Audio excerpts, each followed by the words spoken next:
Humility will allow you to listen to people that maybe your title says you shouldn't have to listen to. Humility goes back to, I'm always learning, I'm always growing. Humility helps you serve the organization. So if I'm a CEO, how am I serving the organizations I'm paying, and I have the livelihood of 300 families here? How am I serving them well? So I think humility is this really great seed bed, and it doesn't mean you're not going to be successful.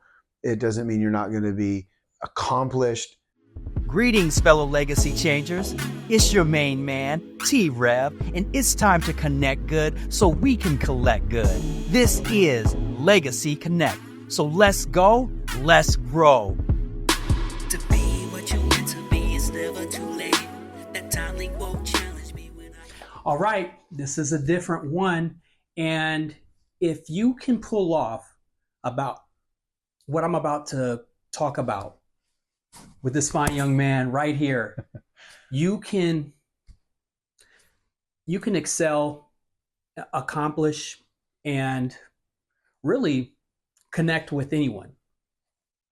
Sell, and I don't like that word. I like talking about communication, helping people to buy what you are spitting out there.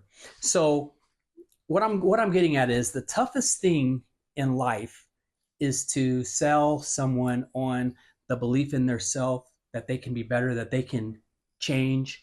And it's one of the hardest things that I encounter in day-to-day sales, business owners. The belief factor that there's better. They can't touch it. It's intangible. So who I have here who's going to walk us through this for you to help pull this off. And we're going to couch this in something very different. So stay with me. Pastor Eric. Yes, I said pastor. Don't hate. Pastor Eric. let me introduce, before I even introduce you, the toughest thing I've had to do was in multi-level marketing. It wasn't a scam. Mm-hmm. And I probably sold some scams in my life, just not unbeknownst to me. Yeah. But I would have to recruit people. Mm-hmm. They're usually down and out. Sometimes the best ones were very successful people because they got what I was saying. They got the whole thing about residual income and earning off of others and leading. Mm-hmm. But a lot of it was built for guys like me who had been down and out in life and hit a brick wall. Mm-hmm. And the people who came to me said, no, there's better for you. Mm-hmm. If you change these habits, if you do these things, there's things that you just don't know. This knowledge truly is power. Mm-hmm. I had to buy in and say, I can do that. And they said, just stick with it. A little bit here, a little bit there. And you're going to be around a group of people. And every Wednesday, it was like going to church. Mm-hmm. We'd read personal development books. It was so hard to get people to go to that Wednesday meeting and better themselves. Mm-hmm. So with you being a pastor, you have to sell the invisible. Mm-hmm. Similar transformation. Mm-hmm. So what I want you to, before we ever introduce you, is to jump right in.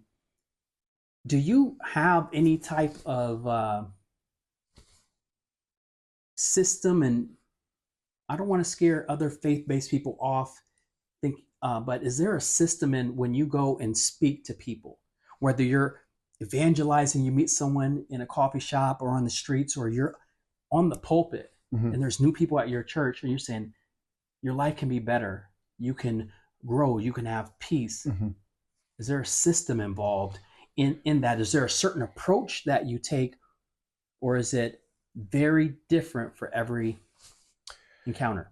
Yeah, no, I think there is some nuance, right? Not every encounter is a script. And I think people can feel when it's scripted. Mm-hmm. And so any type of communication I do, the first place I start is just a level of authenticity with me. Authenticity, love right? it. Just being who I am and recognizing that my voice may not reach everyone, but it will reach someone. And so I think the first thing that I have to do is resolve myself to go, I'm not going to bat 1,000%, right? Like I'm gonna feel like I've effectively communicated my proposal, which for me in my context would be a Christian faith, Yeah. but realizing that there's going to be people that just go no. And when you arrive at that, I think that's a little bit freeing to really lean into yourself and go, okay, I'm gonna have a level of authenticity with me that then I can connect with someone on a personal level. And here's what I would say is my kind of system that I go down through is a pretty simple one.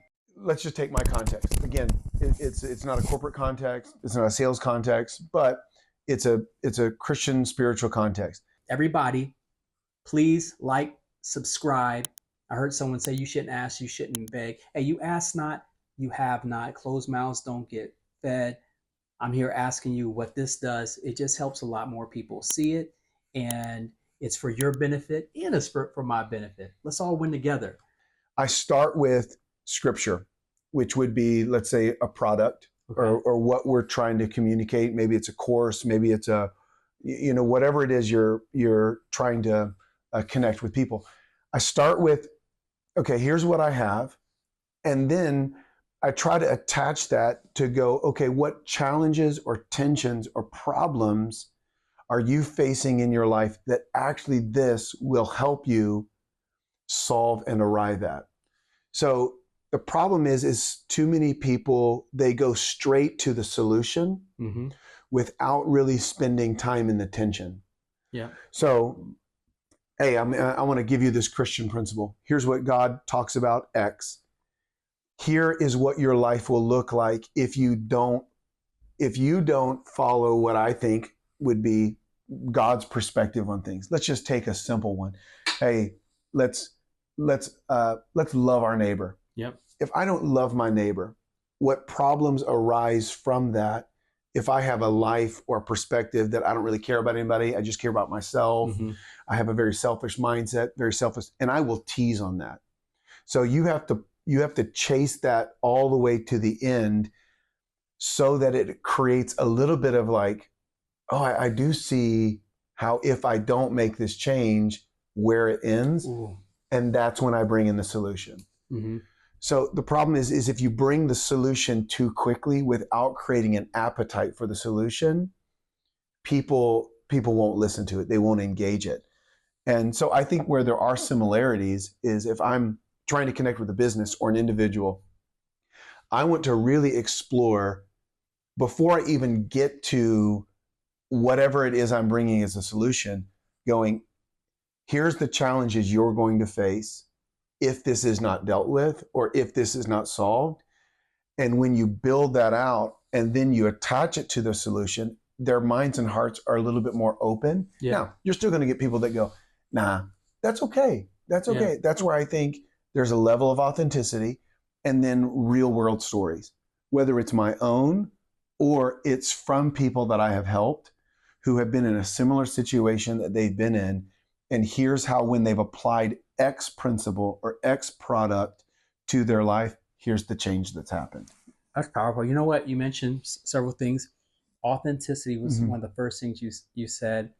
And I love that because when we're trying to communicate something and we're trying to get someone, what I call selling is helping other people buy. People feel better when they're out shopping and buying and they're picking things off, and rather than when someone's coming up force feeding them something. And sometimes you see somebody's blind spot in life or in business or in a faith aspect, there's a blind spot. There's something that can help you. So you want to go up and talk to them. But if you can be authentic, and Legacy Connect is my sales system, my leadership system. It's based on authenticity. It's based on connecting first. And within that, there's a thing that I do that every person in negotiation or sales should be doing is after they connect, which takes authenticity, they should do discovery process. And in that discovery process, you're trying to find out, hey, where are you trying to go? What are those obstacles or pains blocking it? And what's the cost of inaction? And you mentioned that cost of inaction. What happens if I don't move? If I'm not loving my neighbor? What are some of the consequences from that? Totally. So you're spot on in that. And it's so interesting. The reason why I wanted you to join here today is because it's just so hard to get people to believe something that they can tangibly see, Mm-hmm.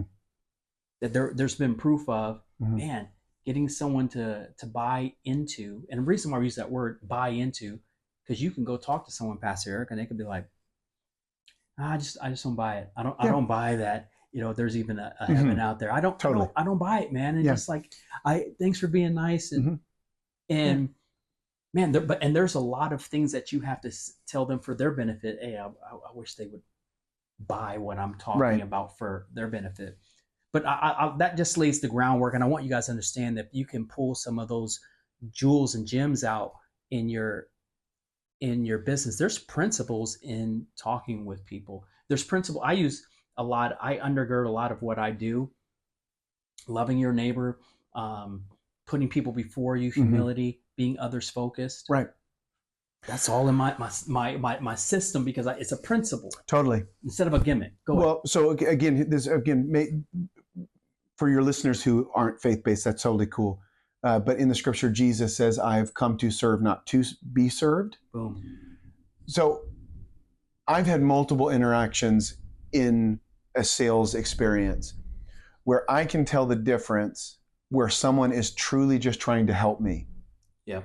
And I can tell the difference when someone just wants a transaction for a commission. Mm-hmm. And people have a real good, and forgive me, I call it a BS meter. Yeah. Where they're really not trying to serve me. Yeah. They're really not trying to help me. They're just look at me as a transaction. And if they can clip the transaction, they get a certain percentage. Cool, move on to the next. Yeah. And so when you have the mindset, and this is what I try to have on a regular basis on a Sunday, is how can I serve the people listening to me no matter what spectrum of faith they have? So there could be someone who's been in faith for 30 years. How am I serving them? It could be, dude, they've been here for 30 minutes and they are skeptical. They are like hesitant. And what I find that's really beneficial, and it could be beneficial to your listeners, is how quickly can I humanize the experience? Boom. I want to humanize, like, hey, we are just two people. Here's what I've learned in my life. You may not like it. Here's what I've seen beneficial. Hey, we've seen this product work. We've seen this course work. It helps you. Is it a silver bullet that's going to change everything? Probably not. But will it help you get 5% better, 10% better? And I think when you think with that mindset of how am I serving them, you can humanize it really quick, because now it's an individual who they're probably frustrated. They're probably disappointed. They're probably hitting some type of thing. So I want to help them overcome that, because I know what it's like in my life to hit roadblocks and feel like helpless. How do I overcome this? How do I push through this? And then the feeling of, okay, I just leveled up. I want that for them. Mm-hmm. And when you humanize that, and it's not a transaction, but you're really trying to serve it, because here's what it does. Because then it makes you listen a little bit more. You're listening with a level of intent, especially in a one-on-one conversation. I'm not listening just so they can get through with what they're saying. Yeah. I'm trying to listen and to respond to what they're saying. Yeah. And that's me trying to serve them. And I think that posture, I think it tears down a lot of sometimes what I would say is fences to people. Okay, this is just a thing. And that goes along with the BS meter, because Yeah. you just said something. I'm listening to gather. I'm not listening to respond. Mm-hmm. People can tell when you're just listening to respond. Their BS meter goes off, and it's like when you're like cutting them off and not taking that 2-3 second pause that I'll tell people, try to take it out. Sometimes I'll cut people off, but I'm like, what's that? I'm waiting for the 2-3 second pause to, what did they say? Did I hear it? Did I feel it? Do I need to tell them to repeat it? Because I zoned out. I wasn't listening. Mm-hmm. You have to be real with yourself. But I love that goes back to your authenticity. That goes back to your caring for people. Mm-hmm. And one thing I want you to speak on something, but I got to tell them who you're in a leadership position. Yeah. You've grown, church, you've hired people, Mm-hmm. you've had to let people go. And there's Mm-hmm. leaders from a faith base in the corporate world, they can gain some stuff. I've saw some really good leadership qualities in you that I want to tackle. But I want you guys out there to just understand. This is Pastor Eric Morris. I want you to understand where his church is Victory City Church. I go to this church, so I've seen him in action, and I've seen his staff, and you will get some great leadership principles. Now, it's if you want to ever check them out live, up close and personal, Victory City Church.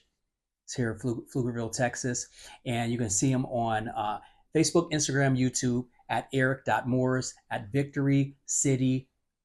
Is it .church? Victory City Church. Victory City Church at Victory City Church. But we have a Victory City .church, don't we? Yeah, our website is victorycity.church. .church, Victory City .church. Now, let's talk about this. I talk about, let's go into some leadership and creating followers and getting people to go out there. You have to get them to believe in the mission at Victory City Church. I do this thing called social styles. And all it is amiables, people who are really relationship driven, and they're empaths usually, and analyticals, like the word says, drivers, a lot of CEOs out there, a lot of sellers are drivers, even though all 4 social styles exist in the sales and leadership world, and then expressives. And if a person would learn what those 4 social styles are and what their social style is, not their personality, not the Myers-Briggs, and I love all of that stuff, but just simple behaviors, looking at them. How do they speak? Is it fast? Is it slow? Do they speak with their hands? Do they, when they speak, is it more business first, facts, details, or do they talk more when you hear them talk, they opine a lot? There's feelings. Right. Even do they put their hand on your shoulder? Yeah. Do they come in for a hug, or are they kind of standoffish? Yeah. If you know what social style they're in, you can change how you speak to them, and not in a manipulative way. You have to change yourself. If a person prefers you get to the point that quicker and you're long-winded, you have to say, you know what? Let me make him comfortable or her comfortable. Let me be more succinct dealing with this driver. Right. That driver will actually start being more receptive, lighten up, become open. When the more open and trusting someone is, the more they're apt to go along with what you're saying. Right. In your leadership, how do you navigate the many personalities? Because just because it's church doesn't mean that someone doesn't have a bad day. You don't have to correct someone. Right. There's a mission that you have to do. How do you use anything like that? It could be personality styles, social styles, or is there a way that you rile up the troops? Yeah, so it's really insightful, and I would just want to link it to our previous section. When you're saying that of going, a person is a different personality type, and so I want to adjust to them. Again, you can look at it as you can look at it as a pessimistic, negative view of, well, I'm being fake in order to convert. I don't look at it that way. I look at it as I am serving them. I want to connect with them and help them feel at ease. Yeah. And then we'll talk about the decision, right? Yeah.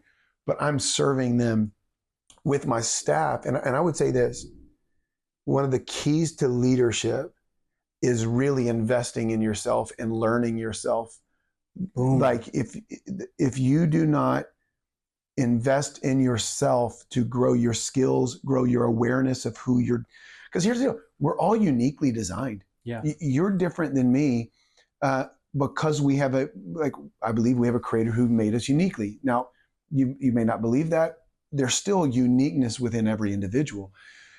And so how you lean into that, and Travis, I can't tell you how many books I've read, how many courses I've gone to, the amount of resource that I've invested into me to grow those things has probably been the biggest catalyst for my leadership at the church, because you have to grow.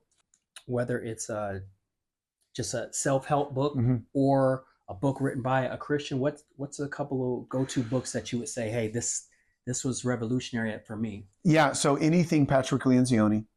He's a great organization leader. What's his name? Patrick Lencioni. Patrick Lencioni. Lencioni. He wrote a book called The Advantage. Okay. And he wrote a book called Five Dysfunctions of a Team. In fact, Five Dysfunctions of a Team is a great one. Just as an example, we're doing a staff offsite. Our staff has essentially doubled. We have a lot of new people. So culture is really important. Yeah. And unity on a team is really important. So we actually have an offsite in this coming month where we're spending 2 days just walking through 5 dysfunctions of a team. Because again, the cohesiveness. So you have, as a leader, you have to focus on how's my team's health? How's my health? Am I growing? Am I learning? Because everything flows from me. And then I have to focus on vision and then clarity around that vision. Mm-hmm. Leaders can have a vision, but if it's muddy, well, like people aren't going to be able to connect with it. So a leader's job is not just to, really go, okay, what's the vision I'm going for? They have to work really hard on clarifying that so that it's tangible to the people they're leading. If I go, hey man, I have a vision that we're all gonna head to Washington State. I just believe Washington State's gonna be there. Well, great. How are we gonna get there? Yeah. Well, I don't know. We'll figure it out. Well, immediately people go, but if you can lay out the map, yeah, and you can make it really clear and time frames, and here's what we're going to do, and this is why we're doing that, it helps people come on board with where you're trying to go. But I think, and let me just like pause for a second. You didn't ask me to do this, but like Travis is an incredible resource for somebody who I've been able to watch you up closely for the past 5 years, essentially. And Travis is somebody who is always investing in himself.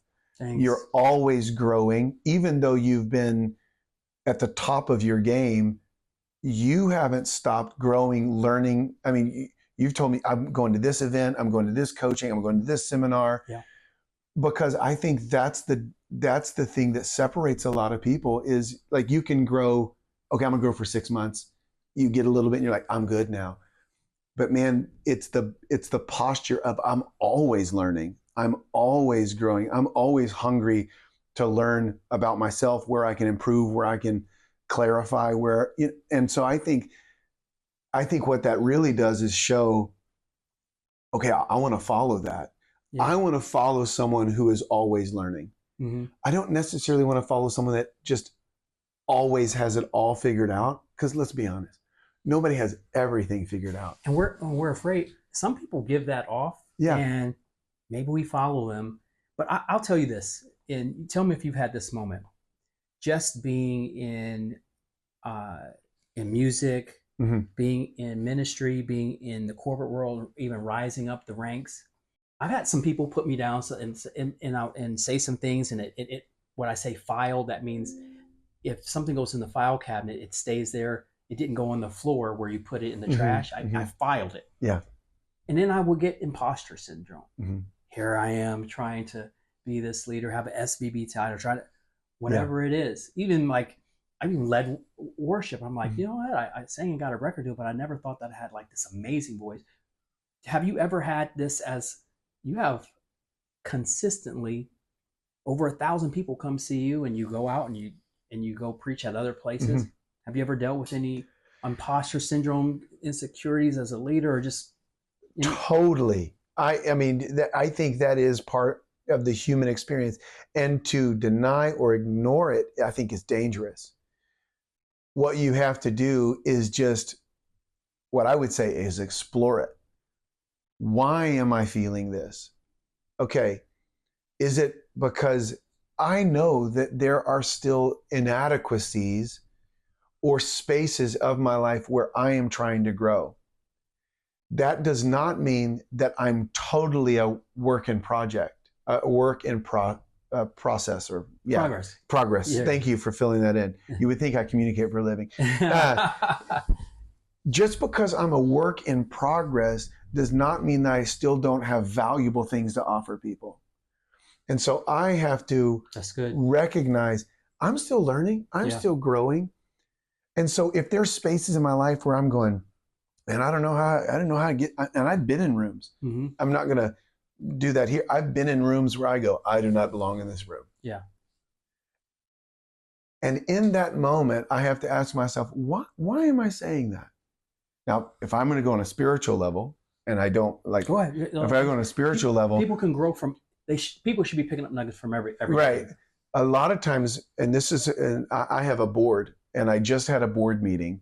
And these are all guys who are experienced pastors who speak into my life because I want to grow. And these are guys who have pastored 6 times the size church I am.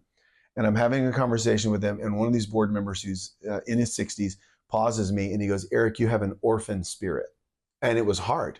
I was like, what? And he goes, I know that's difficult. You have an orphan spirit, meaning you feel like unless you get it, earn it, do it all, you don't have value. And he goes, from a Christian perspective, he goes, you're a son of God who has an inheritance and God goes before you. Quit acting like an orphan, start acting like a son. And that's a little bit of a cognitive dissonance into that space of, oh, I'm not how I don't feel. No, wait a minute. I haven't arrived. I'm not a picture of perfection. I'm a picture of progress. Where, yeah, there's still areas where I want to grow and get better in and evolve and learn. But that doesn't mean that I haven't been doing this for 20 years and probably have some value to add to people or add to this room. And then even if I do get in rooms where I feel like, or spaces where I feel like a little bit of an imposter, I go back to go, I just don't make it about me. I go out to people who are significantly more experienced than them, and I just ask them questions like I'm learning. Hey, I love it. I've seen you online. How did you, and this is weird, but the easiest thing for people to talk about is themselves. Yeah. It's the easiest. Hey, tell me what were you learning at 41? You're now 60. What were you learning? What would you tell me? And they'll start talking. You've inspired me to say something. Yeah. You inspired me because, okay, so you just said that. That was beautiful. You know what? Sometimes people, salespeople, they trying to get that commission. They want to win it so bad. I need the quota. I don't want to be fired. They're on the other line talking to someone, a prospect, and that prospect says, well, how do you guys do this? Or how does this work? Or how does that work? And they don't know the answer. They'll start making something up and they'll go in a circle and the BS meter goes up instead of just saying, you know what? Let me get that answer. Why did you ask that? Yeah. Why is that important to you? Well, tell me how you think that applies, whatever it is. And being truthful and saying, I'm just going to go get the answer. But you said people want to talk about themselves. And one thing I learned early as I was the 85th employee at the digital marketing company that I'm at. And I was responsible for taking us to the many different verticals that I didn't know about. But, there's just some simple principles of marketing, advertising, branding, SEO, all that good stuff. And it's really came down to you do the same thing for everyone, but there's just little nuance things. Right. So I had to talk to every person I got on. I didn't really know about their business. There was a couple of businesses that I knew a lot about and I could just talk and they would open up. But I'd be like, tell me about your business. How does this happen? And they would get to talking. What made you successful? Yeah. And I learned getting them to talk about themselves. They would give me education that I would use on that next call. Oh, totally. So totally. That what you said just reminded me of people taking the time. Don't try to have the imposter syndrome. No. Be real. Just humanize the conversation. Yeah. And I would say, again, to your point on sales, because you've just triggered me, there are people, so every Sunday, I give people an opportunity to accept Jesus. Yep. Let's call it, I'm going to try to close the sale, right? I'm going to ask, hey, is this something that you'd like to jump in with? I have people in my church that they're it's their first Sunday there and they are like, yes, they'll say yes immediately. I have other people that are a slow drip. And so I think even in working with different people, you have to understand that some people are on just different timelines. So one, it may be a single call, that's all they need, boom, we can close this thing right now. Others, it may be a 3 to 6 month process where Okay, they're like going back to they're maybe a little more analytical. They want to take time. They don't make You know, decisions. you must have took a disc or something. I Because have, I've taken this. you nailed it. The analytical is one they want to take time. So does an amiable, and they don't like feeling pressure. They don't want to feel pressure. And so that's why I will give an opportunity every Sunday. Yeah. But I've got people that have attended for 6 months, and then 6 months later, they'll come to me and go, hey, I finally gave my heart to the Lord. Well, great. Imagine if I had not given them the room to explore. And I go, well, listen, you got to make the decision now. Like, if you're going to be here, are you in or out? Well, that would have been immediately, well, okay, well, then I'm out. But if you create space, that's why every Sunday I go, God, I pray for the doubter and the disciple. I'm literally trying to name them and go, hey, you're welcome here, right? I pray for the skeptic and the saint. I say it all the time. And I weave in language that speaks to that person who might be on the fence or might be like, I don't know how I feel about it yet. Does that make sense? Yep. That makes sense. Keep going. My question is, but keep going. So what you just said too was powerful in that, man, that was good. If you guys didn't get what he did there, no gimmick. When you're selling someone, sometimes you get to the end and you're asking for the business. And an analytical person, many times they take too long to decide. That's one of the things they need to grow in. But you got to give them their space, and you got to give them some great detail around it. And here's how this works. An amiable person, they want to feel comforted, and you may not be able to guarantee, but they would love it if there was a guarantee with it, because they want to feel secure in their life. So they need time. Someone who's a driver, quick. That's when you're saying that one person, let's go, let's do this. Oh, I love those. And you're thinking that just because the last person you spoke to said, let's do this, I'm accepting God. You think that everyone's supposed to do that, so you keep trying to close people the same way. Horrible. An expressive person, they need stimulation, inspiration. Drivers and expressives, they're more risk takers, if you will. And what's funny is this, you give a salvation call, and this goes back to the very first question. It's hard to get people to buy into something. They have to give up so much. Like if I say, hey, you want to earn $10 million, you should put $1 million into marketing. What?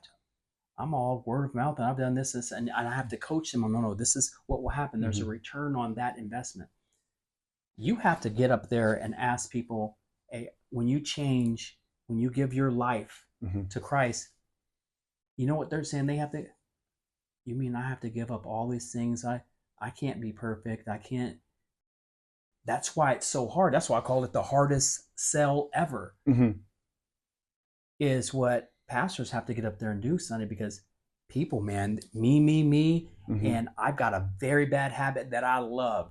This habit hurts so good. Do you ever find it? Are there ever times where people will call you, email you, write you in? What's that type of correspondence that you get from, if there's anything odd that you've gotten, like, hey, you were saying something up there.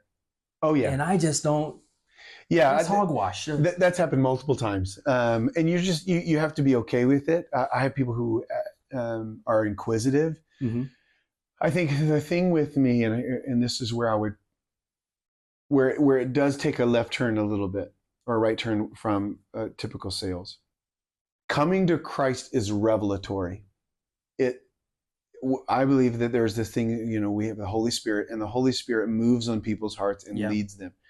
And here's what I would change just a tweak. I would tweak a little bit. I'm asking you I would actually go, don't worry about giving up things yet, but rather bring Jesus into your life. And when you bring Jesus into your life, you'll find that those things are easier to give up. That's good. Does that make sense? Oh, it makes perfect sense. Because sometimes people think, what, I got to give all that up? No. Just bring Jesus in. And then when Jesus gets into your life and you find the beauty and really the splendor that Jesus brings into your life, it then makes it easier. Now, I'll tell you this. I'll just give you a story just raw from yesterday. Man comes up to me, and this is like, you would think he's a rough dude, right? Just from his physical appearance. And he's got a tough situation. He's on some substance abuse, and he's walking through that. He's trying to overcome those things, and he's beating himself up. And he was like, can I just have prayer? So I just start praying over this guy. And literally I can feel the warm tears hitting my hand because he's weeping. I mean, literally my hand, there's warm. This is yesterday. This is yesterday. Wow. And at that moment, my job is not to condemn him or make him feel that, yeah, you should. Because here's a hurting man. He's a grown man crying with another grown man, to the point where I have my hand on his chest praying over him, and the warm tears are hitting my hand.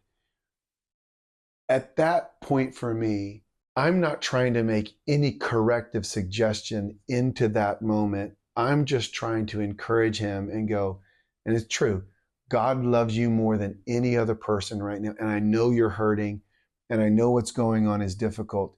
And even though to our physical, it's invisible, what you can see in that moment is very tangible. Yeah. It's very real. And sometimes I think we limit to what can be seen and tested.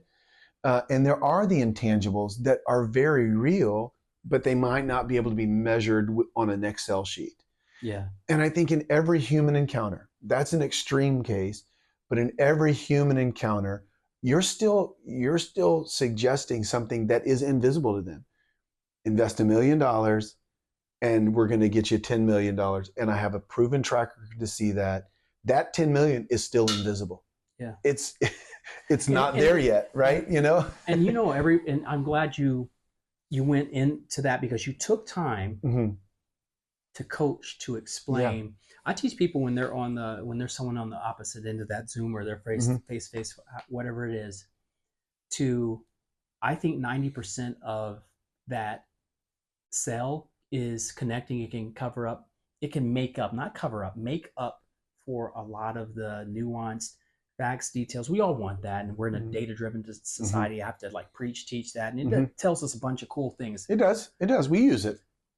But I tell a lot of sellers, get your personal development up, get your genuineness up. And some for me, that comes from the Bible. People will talk about that. I'm like, man, I don't know if you want to know where this comes from, because I actually read this book, and it's made me be humble and just others focused and very giving. And then I was able to just go from the lowest position and rise. And then there's oh, how did you win that sale? Well, I won that person's heart first. Yeah. And I had to get them to believe in themselves and say, hey, you know what? I'm going to tell you this. There's no guarantees with this particular product.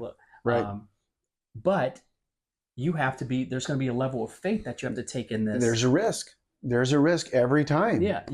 So you have to there's this belief factor. And that's why I draw parallels. And that's why I wanted you guys to understand the parallels of what's going on. Take the principles, use them in your leadership, use them in your selling situations, what I call your human contact, human communication, because sales sucks when you have to sell somebody on something and you're just pounding them over the head.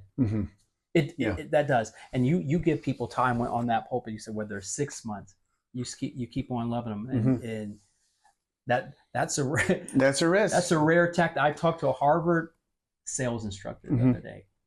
He said this. I think you would appreciate it, Pastor Eric. He was on my podcast, John Westman. He said, when you go into sales, I'm paraphrasing. He said, I need you to stop trying to get the sale and think of everything you can do just to help that person, and take your commission out of your mind. Totally. Because if you're keeping what you're getting in the equation in your mind, it will pollute your ability to connect with them, right?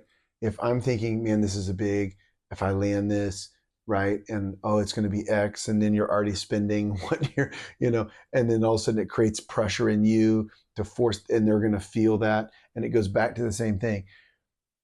I want to serve their business, and I want to help illuminate their mind to see. We're seeing it right now, even in ad dollars for the church. We're running metrics on going, if we can bring what we have as a church to the larger community, that will expose what we believe are the gospel, all those types of things. So there are but there's a risk of going, okay, that means allocating X number of dollars to that, Yeah. that's a risk. But there are calculated risks Yeah. of being able to. And when someone connects with you that literally is just on a human level, how can I serve you? How can I help your business? And one thing I try to do is go, where do you want to be in 5 years? Like, Where do what's you the wanna type be? of, where do you want to be in 5 years? Yes. How can I help you get there? Right? That's the desired situation is a powerful. Do you start when you talk with someone? Is how early in the conversation does that come for you? And I'm asking that. It's kind of a loaded question. I like to get people. I tell people where you're at now. Mm-hmm. You've gotten there without me. Mm-hmm. You don't need me to get where you're at. And I do like to tell them, hey, man, what are you looking to do? Would you like to accomplish? Then I ask, what's blocking that? So I'm just curious about what. No, and I'll do that, and I'll go. Well, could I suggest some things that I believe could accelerate that? Mm-hmm. Right. So it's not I'm changing their destination. It's just I'm going, hey, would you be willing to look into if I could help that come a little quicker? Okay. Does that make sense? Yep. Like if I had and I'll like somebody like I have conversations a lot. Hey man, I'm trying to be a better father, trying to be a better husband. And I was like, cool, well, talk to me. Tell me the husband you were 5 years ago. Mm-hmm. And I go, how much change have you seen for 5 years from, let's say, 2020 to now? Oh man, like it's rough, bro, right? And all those things. And I was like, all right, when did you start figuring it out? Well, I feel like I was like, okay, so how much do you think of that past 5 years like has been wasted on undue pain and difficulty and like failure? Yeah, probably.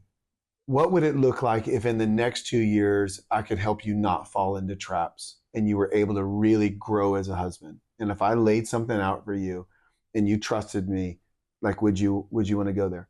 And I tell them this, I go, it's going to be equally as painful, but it's a different type of pain because it's on purpose, not on accident. That's real. Does that make sense? No, that's really good. And when you lean into that, right? There's pain. Like when I go to the gym, I am willingly, like the gym hurts, especially now at 41. Like I got a bad knee, my elbow's bad. All these young kids just like throwing weight around. I'm over there like I gotta stretch, but I'm willingly leaning into that pain because I know it makes me stronger. I will have pain if I live a sedentary life. Same thing happens in business, in our character.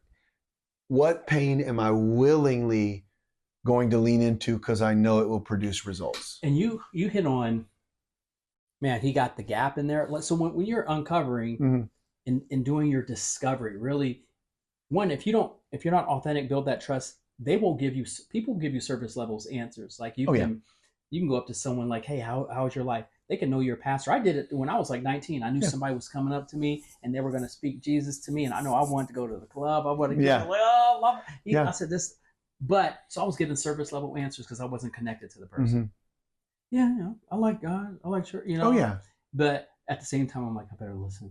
I don't want to get struck by lightning. You're scared. But in business, the discovery is a huge part. Totally. Actually, you win the bulk of your deal. Don't rush that. Yeah. And you were saying something like, hey, where were you at? Where have you been? What does that look like? Man, you got the gap. I teach people, find their desired situation, find the obstacle, find out where they're at, and then as opposed to where they want to be, and define that gap. You had so many gems in there that you can just draw parallels from. Well, what we got to do. Okay. I didn't even need to use my questions. We got some good stuff out of that. Well, we can do lightning. Yeah, we're gonna do. I got some little bit different ones. And okay, so we're gonna do lightning round. You're a golfer. I don't even tell you this guy is. He's an avid golfer, and you got to have like some Christ in your golf because it can be frustrating out there on that on the back nine. So you've got one open slot on your calendar. You could preach to a packed house, and I'm gonna add this, with all the pastors and ministers that you look up to. You can preach to them one night, or you can play 18 holes with Tiger, Rory, Phil Mickelson. Which one are you going to This is the easiest It's just- ever. It's one. This is the easiest ever. I'm playing golf with those three guys. Okay, why? All right, let's go into why after that one. Because I can still preach. I can still connect with them, and I get to play golf. So I'll be talking to Tiger. Tiger, you've been having with all those relationships. Yeah. All those girls. How did it end up? Man, there's a man named Jesus, right? If I get Tiger saved, Tiger will get everybody else saved. You know, I was reading this. I don't know where I read this at, but it talks about the fruit. One waters, one plants, and there's these rewards in heaven. So if you're like me and you believe in heaven, if I'm gonna be an attorney, I want to be living the highest of highs in eternity. And it was talking about. I'd be more nervous to play golf. You could. That's for sure. So what if you? Is this true? Yeah. You could speak to a tiger. Let's say Tiger, and then he gets. Yeah. I don't know if he's saved or not saved, but he gets saved, and then he goes on TV, and then like thousands to millions of people give their lives over to God. Mm-hmm. In heaven, the way I read it, that Pastor Eric, for talking to Tiger, gets these eternal rewards for all those that Tiger brought on. Yeah, you see. So many people may or may not know Billy Graham. Yeah, greatest American evangelist to ever live. The person who led him to the Lord only led one person to the Lord his whole life, and that was Billy Graham. Shut up. That's the story of Billy Graham's conversion. Is this person introduced Billy to Christ, and then Billy then went on to speak to millions and millions of people. So it's always like you never know who you're reaching. You never know what God has in store for that person, and you never know the fruit. Because every piece of fruit has seeds within it that can multiply. I don't want to minimize it, but you'll get this because you're a day trader. That person, that's the equivalent of that person buying Bitcoin on the very first day it came out. All he had was $500, but he bought $500 worth of Bitcoin on the very first day it came out. Well, I'll do this. I got a funny story about Bitcoin. Go ahead. A buddy of mine, this is early 2010s. He was like, "Hey, Bitcoin's like $17. Would you want to spend $1,000 and buy some Bitcoin?" I was like, "Tell me about this stuff."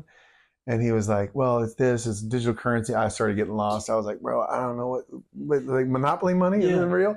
He's like, "Yeah, it's $17." I was like, and I passed on. He was like, "Give me $1,000. I'll give you, at $17, whatever the breakdown math is on that." Mm-hmm. And I'm like, that's one of the biggest deals I said no to. You could have built the church by yourself. My thing is like, I look back on it now and I'm like, for some people, is $1,000 a lot of money?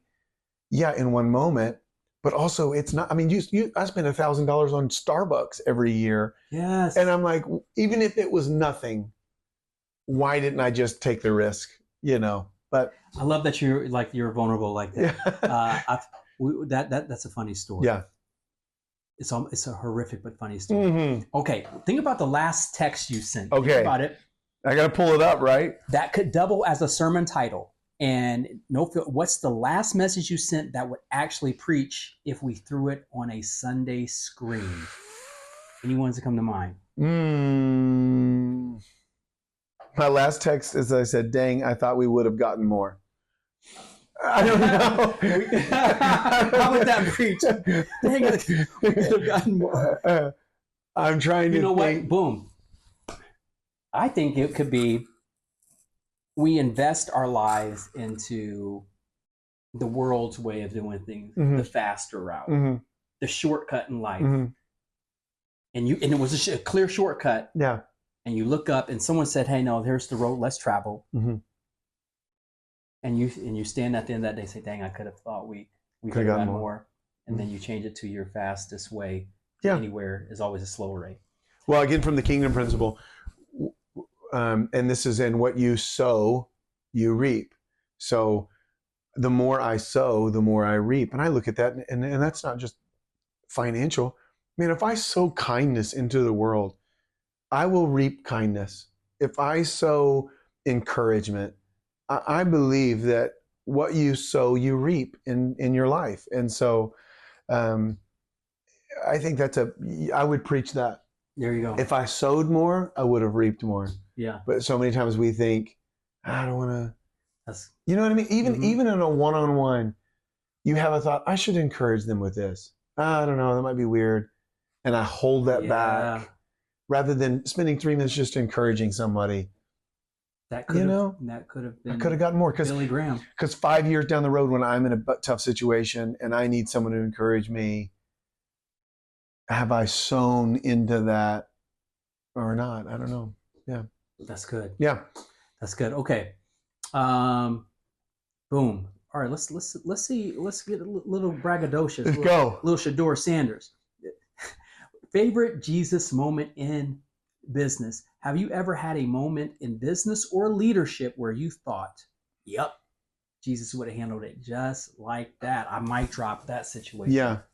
Ooh. Yes. It's when I had to let somebody go. Pastors fire people. Pastors fired people.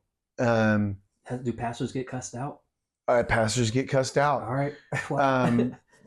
Here's what it was. It was purely performative.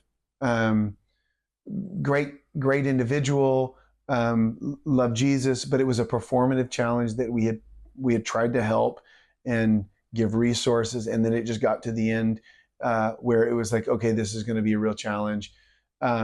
So I was just very clear. I was like, hey, we're gonna part ways.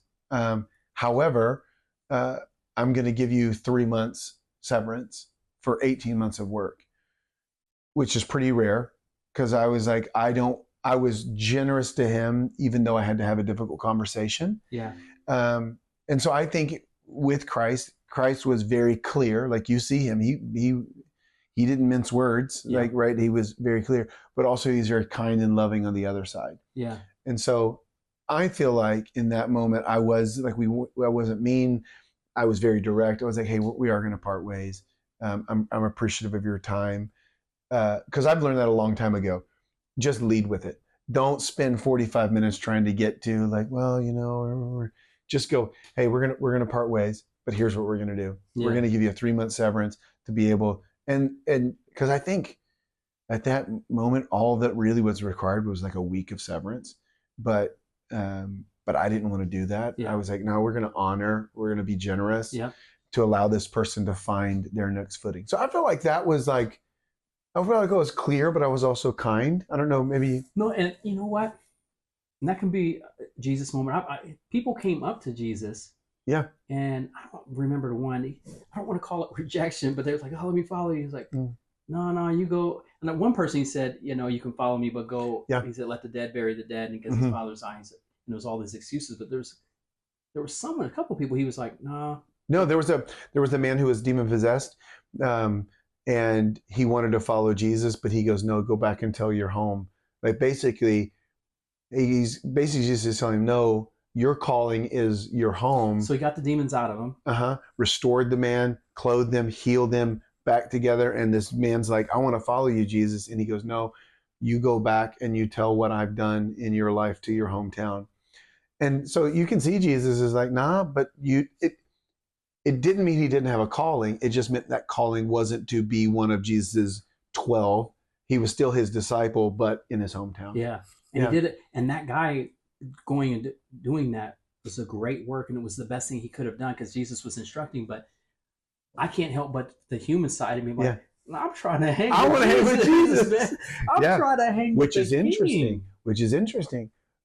When you look at that of going, Jesus really only stayed with 12, but his ministry was in the tens and 20s of thousands.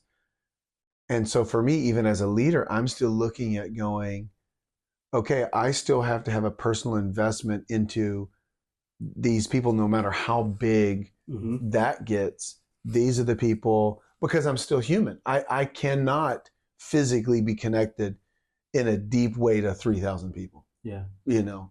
How does a CEO do that? And that's not part of lightning round, but I'm going to get this. We're going to extract this. This is good. Simon Sinek says, have your 150. Have you heard of that? The 150.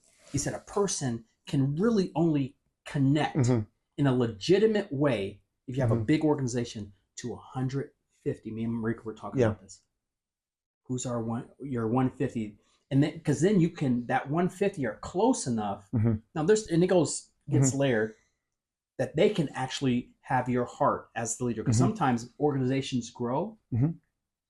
You may have seen this in churches. Like, why is the pastor so cool? But you're 3 rungs down and you're a leader in the church, but you're a jerk, dude, or you're this mean woman. Like, dang, that ain't the pastor's heart.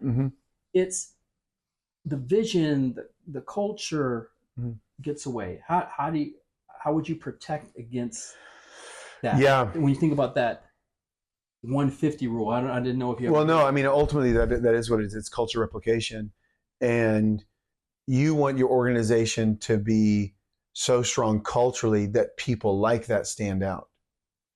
If it's like you are such a departure from the culture that they either self-eliminate or it becomes so obvious that the organization actually eliminates them. Yeah. Not without like opportunities and growth, and I'm not saying that, but typically, if you have a really strong culture, people that do not want to adopt that or buy into that, they either self-eliminate, this isn't for me, or it becomes so glaringly obvious that it's like, hey, we're going to make a change. And so for me, the real challenge of a leader, a CEO leader, is how do I make the culture really robust and clear so that if people aren't that, it's very obvious. Oh man, we serve people first. We're kind to people first. Yeah. We're not accusatory. That's good. So. And I asked that because it's running a church. People don't realize it's running an organization. It's running people. It's humans. Yeah. And you have. It's just an important question, and I want other pastors, leaders, whether they're spiritual or whether they're secular, to get that. Yeah. Because it's nothing worse than the vision getting away, the pastors or the leader's vision getting away, or like, man, the sub leaders, the mid management, people don't quit. I wonder if this is true in churches. People don't quit bad companies; they quit bad bosses. And I wonder if it's like sometimes people don't quit bad churches; they just quit some of the bad leaders. Oh, yeah, absolutely, 100%. 100%. And that's why when we do have that, we have to evaluate, ask questions. Okay, what's going on, and you have to learn from it and improve.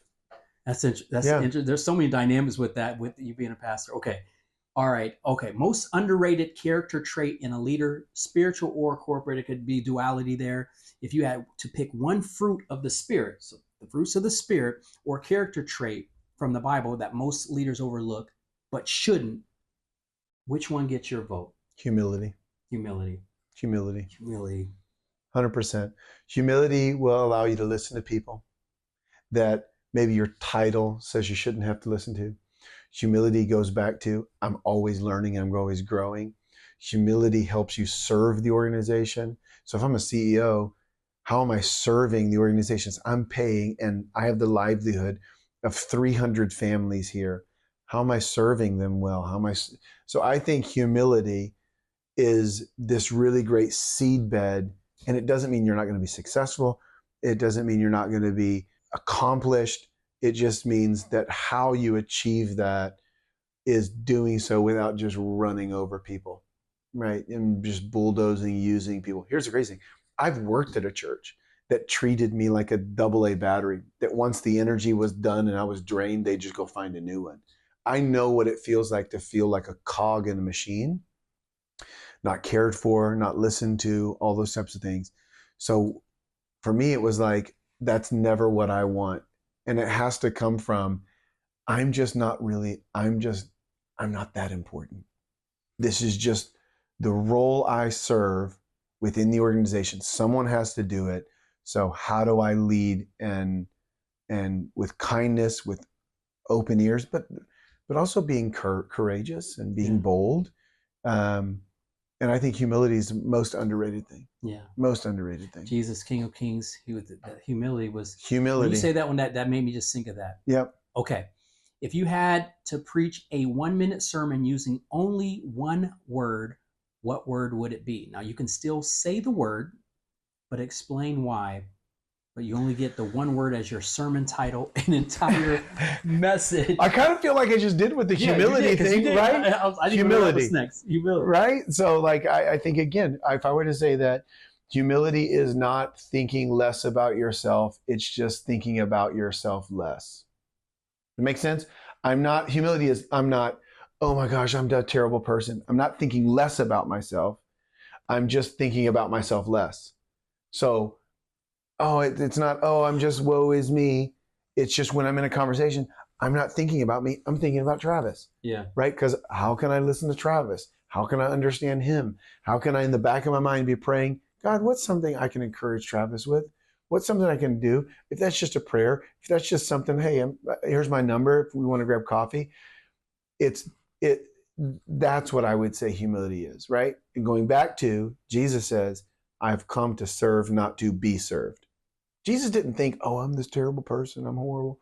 He just was going, how can I serve people? Yeah. So, yeah, man. That's good. Yeah. Legacy changer. I want to be what you meant to be. It's never too late. That timely quote challenged me when I couldn't take. Deferred hopes and dreams in my head turning gray. And God told me, tell him about the first 48.